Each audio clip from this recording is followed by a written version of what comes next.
Hello बच्चों, let's read the question. Given below are two statements. One is labeled as assertion A and other is labeled as reason R. Assertion is electromagnets are made of soft iron.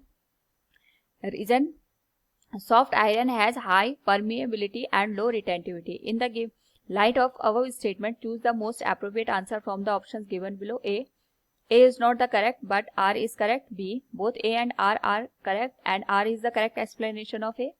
C, both A and R are correct but R is not the correct explanation of A. D, A is correct but R is not correct. Now to answer this question, first we will discuss here the key concept, and here the key concept is given as permeability and retentivity.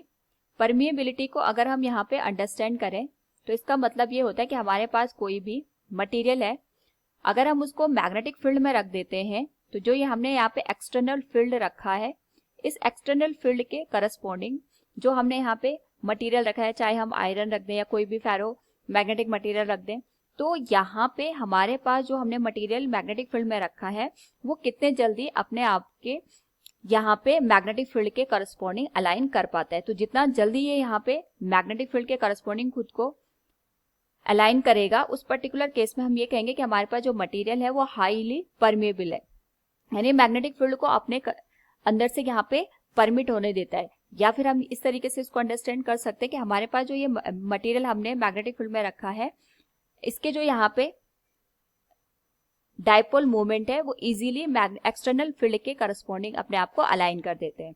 और अगर यहाँ पे हमारे पास जो material हमने place किया है वो एक तरीके से अपने आप को एक्सटर्नल फील्ड के करस्पॉन्डिंग अलाइन नहीं कर पाता है तो हम उसको लो परमिबिलिटी मटेरियल कंसिडर करते हैं।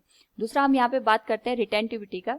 रिटेंटिविटी का मतलब ये होता है कि सपोज हमने यहाँ पे कोई मटेरियल है उसको मैग्नेटिक फील्ड में रख दिया और मैग्नेटिक फील्ड में रखने पे वो मैग्नेटाइज हो गया, यानी उसके अंदर मैग्नेटिक प्रॉपर्टी वो शो करने लग गया। जैसे हम यहाँ पे एक्सटर्नल फील्ड को हटा दें, उस पर्टिकुलर केस में यहाँ पे जो मटेरियल हमने मैग्नेटिक फील्ड में रखा था वो अपनी ओरिजिनल कंडीशन में कितने जल्दी आ जाता है, उसे हम रिटेंटिविटी का नाम देते हैं। रिटेंटिविटी का मतलब होता है मैग्नेटिक फील्ड को अपने अंदर रिटेन करके रखना।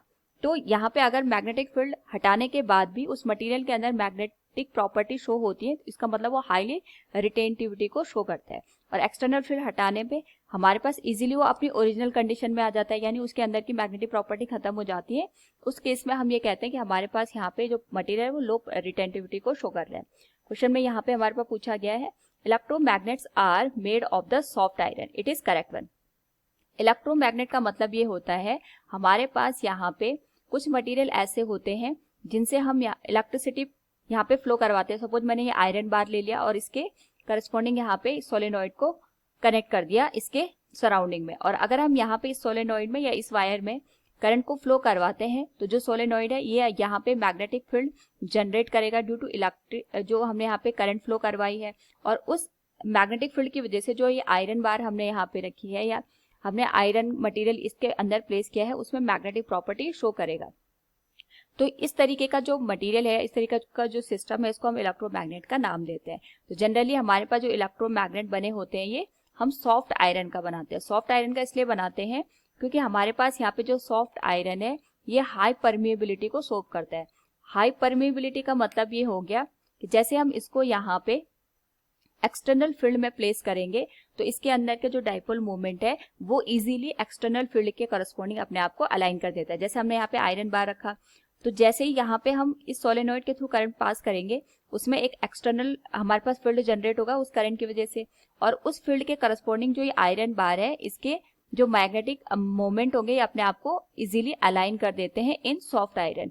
और साथ में जैसे हम यहाँ पे करंट को जीरो कर दें उस पर्टिकुलर केस में एक्सटर्नल फील्ड भी जीरो हो जाएगा, मैग्नेटिक फील्ड, और एक्सटर्नल मैग्नेटिक फील्ड जीरो होने के बाद हमारे पास अगेन जो इसके अंदर की मैग्नेटिक प्रॉपर्टी है सॉफ्ट आयरन की वो एकदम से यहाँ पे जीरो के बराबर हो जाती है, यानी मैग्नेटिक प्रॉपर्टी यहाँ पे हमारे पास लैप्स हो जाती है। सो वी कैन से हमारे पास यहाँ पे हमें इलेक्ट्रोमैग्नेट के अंदर यही प्रॉपर्टी चाहिए ताकि हमें जैसे ही करंट फ्लो करवाए मैग्नेटिक प्रॉपर्टी हमें हो, जैसे हम करंट को जीरो कर दे यहाँ पे मैग्नेटिक प्रॉपर्टी हमारे पास लैप्स हो जाए। So we can say the soft iron has high permeability and true retentivity, इसी वजह से हम इलेक्ट्रोमैग्नेट में सॉफ्ट आयरन का यूज करते हैं। So reason is also correct one. So we can say हमारे पास both assertion and reason are correct and reason is the correct explanation of assertion. Option B is the right one. Hope you understood it. Thank you and best of luck.